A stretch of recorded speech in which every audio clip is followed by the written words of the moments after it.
Martin. This is Martin from Profound Leadership. He's had at least, or am I right in thinking, 10 years in this field of leadership development and um, instilling knowledge into the hospitality industry? And then you've progressed from the hospitality field into a broad market of the corporate world. Would that be a Yes, I good, did. Absolutely. yes? I think about 15 years in commercial cookery hospitality, and for the last 8 years, my own business.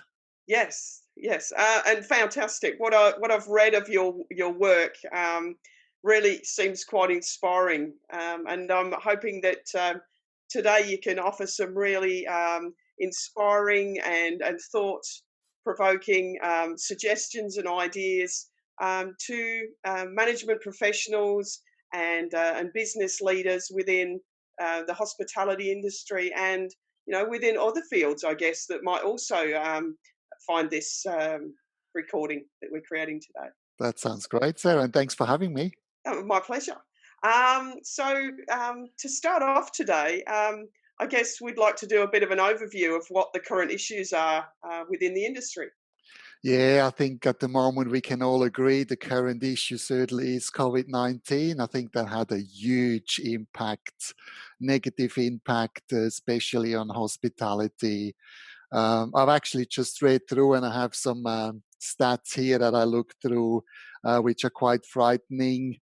If I can share some of the industry Yes. output changes, as of the 24th of April this year, the Australian Business Economic Impact Service says here that we had a revenue drop of 49.3%, Wow. and also staffing actually went down by 37.2%. So that's a huge negative impact. And of course, that also has an impact on the mindset. And I have some frightening facts here as well. Confusion went up by a factor of 5.5 times.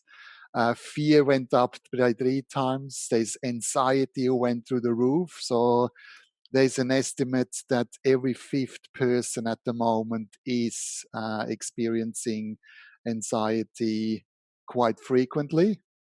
The number of mental health doubled, and we know we had already way too many numbers prior to COVID-19. So, putting that in perspective, that we have now twice as many people struggling with mental health, it's certainly a challenge and an issue that we need to address.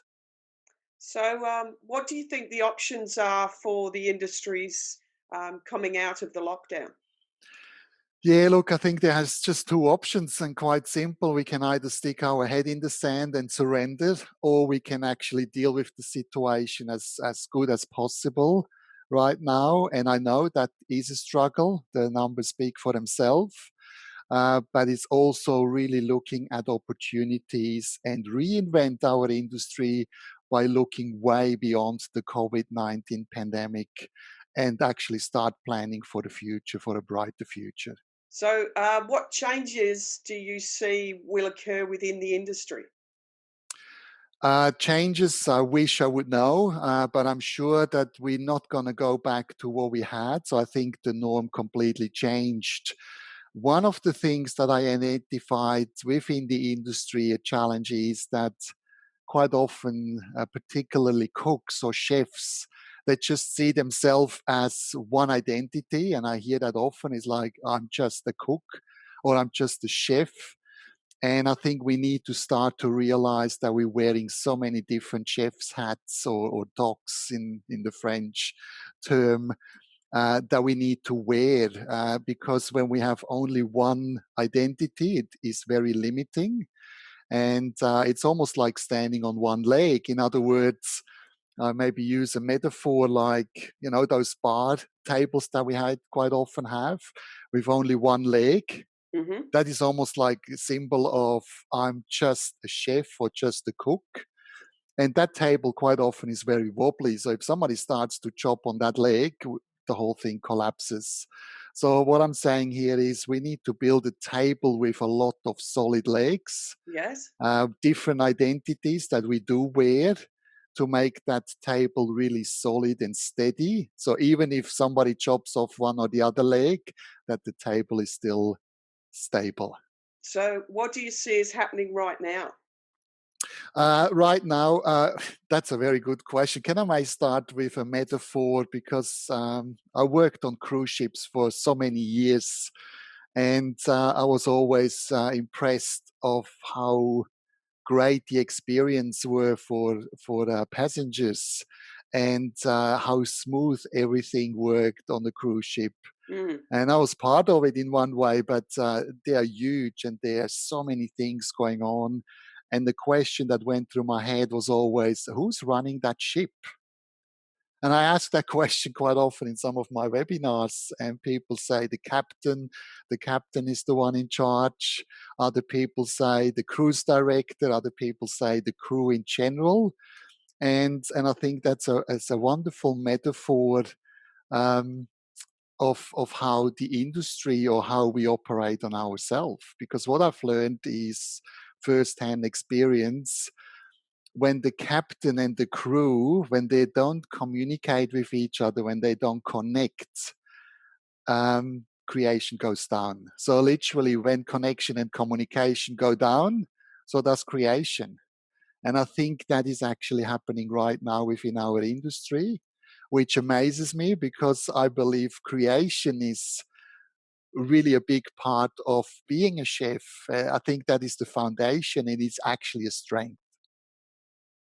So, who do you need the crew members of the ship to be? What are the different characteristics, and what's the captain responsible for?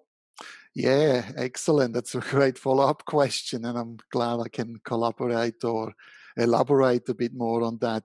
Now, what I've found is before I go into what I call four archetypes or four major archetypes, I believe that we need to have that conversation, first of all, with ourselves. To me, the captain, as I said before, the captain is almost like the brain of the ship. It's like our conscious mind, the part that makes conscious decisions on the course that we're heading towards, where we're going. And the crew is almost a symbol to me of the heart of the ship, the heart, almost like the unconscious mind, our emotional intelligence, the things that we all do without even realizing it's done, the unconscious stuff like breathing, like sleeping, all those kind of things.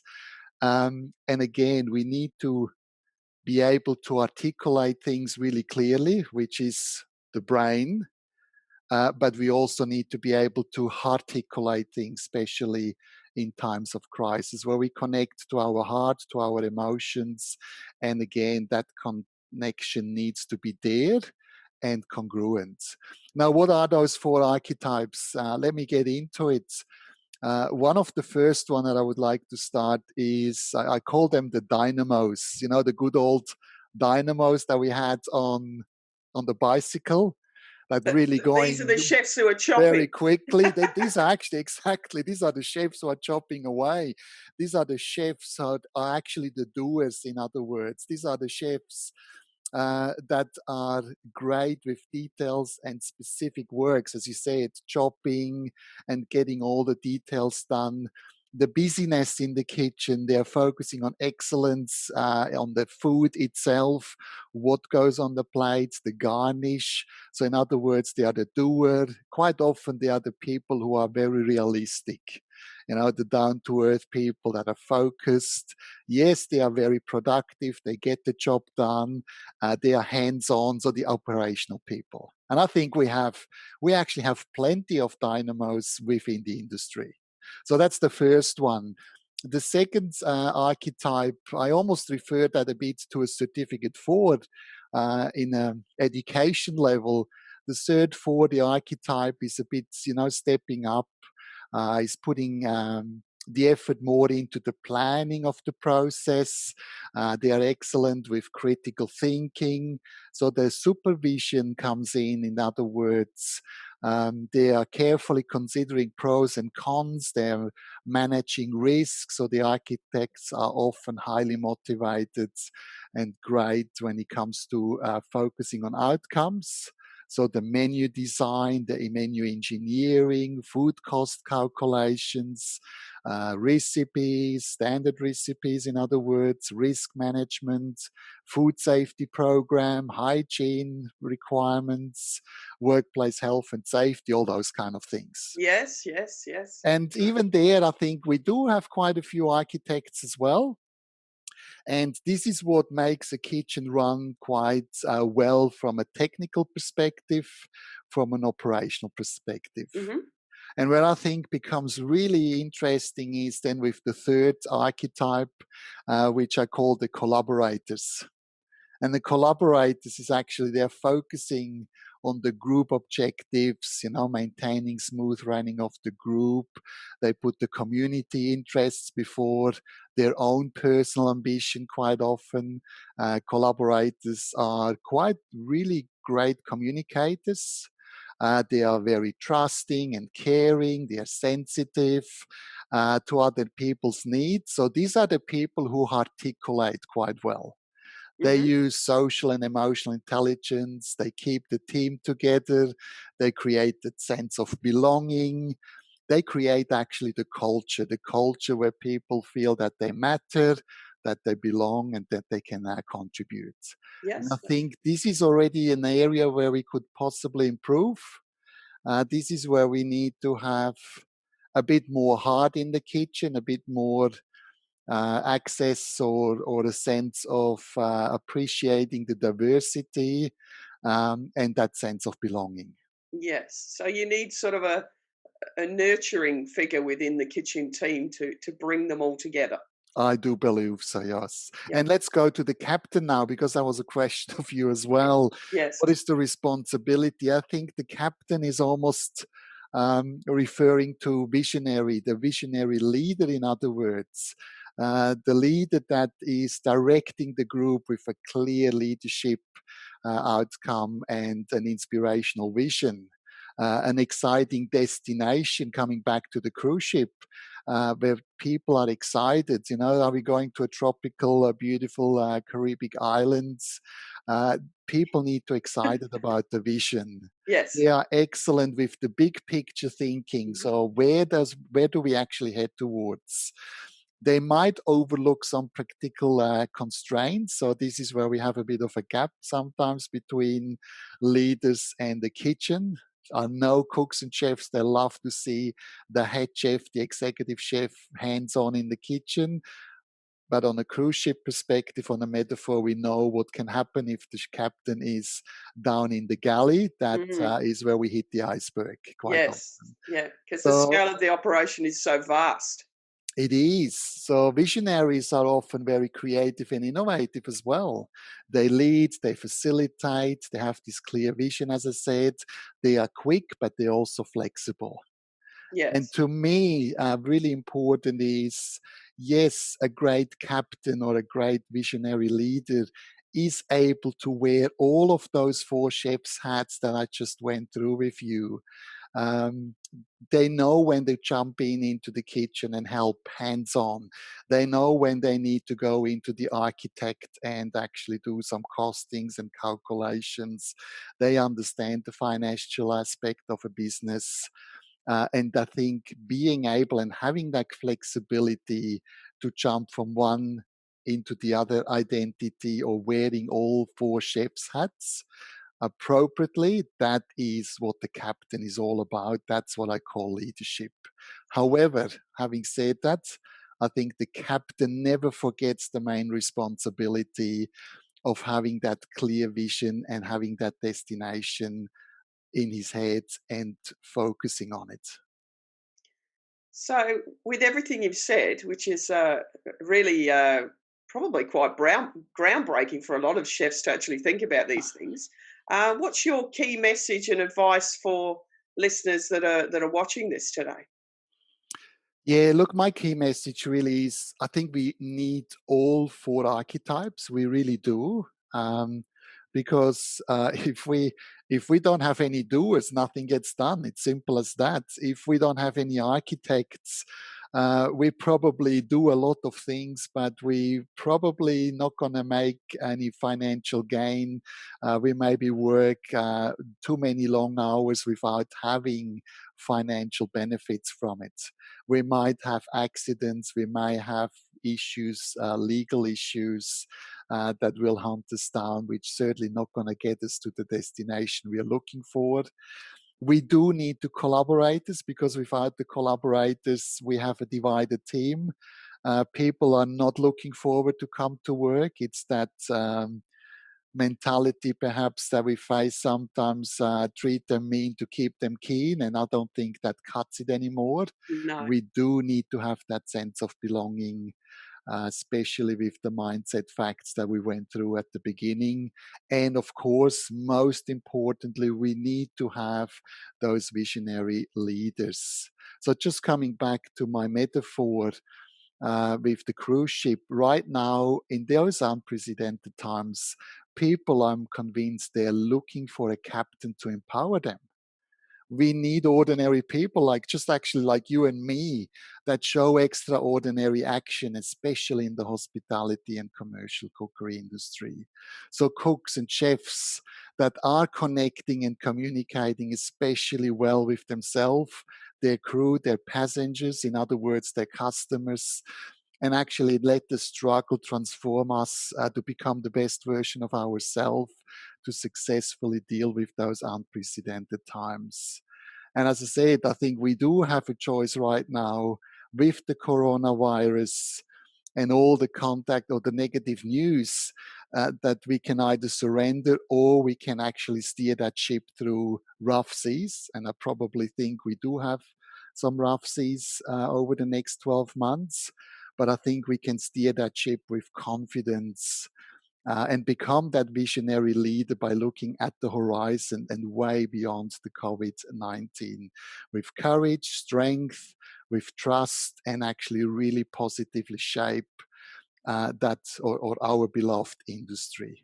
That's for me really important. And I know that there are probably many people who are listening to this conversation who are ready to step up as a captain. And to be clear, I think this is important. I don't expect them to change the whole world, but they can change their world, their ship, in other words, their business for the better. And we can positively influence the environment that we actually have and that we control. And I'll encourage all of us to do that. This is where we become the master of our own faith and the captain of our soul. I'm not too sure who exactly said it, but was a wise person for sure. And then, most importantly, I think to finish that off, once we've done that, once we have those independent ships, we need to come together as a fleet. We need to unite our industry, our associations, and our voice and start to collaborate much more. I agree. We really need to appreciate and celebrate our differences more, those four chef's hats, and tap into the power of those four different talks, in other words, by utilizing their strength rather than judging them, and really leverage from the different unique contribution that can be brought to that industry or to our industry. So we can positively transform our industry and influence our future for generations to come. And I actually like what Helen Keller said rightfully. Alone, we can do so little. Together, we can do so much. So collaboration is key, because the future is not just the place where we go to, it's the place that we can create. So I'll leave that to you. Oh, I think thank you, I Martin. spoke more than enough. Oh, that was a very empowering message, Yes. and beautifully said. The industry needs to come together to support one another, to nurture a new future, and look at the value of education and understanding the different characters and personalities within the industry. Thank you also to those people that are tuning in today to listen to this message and some support and guidance for the industry. So Thank you. Awesome. Thanks for having me, Sarah.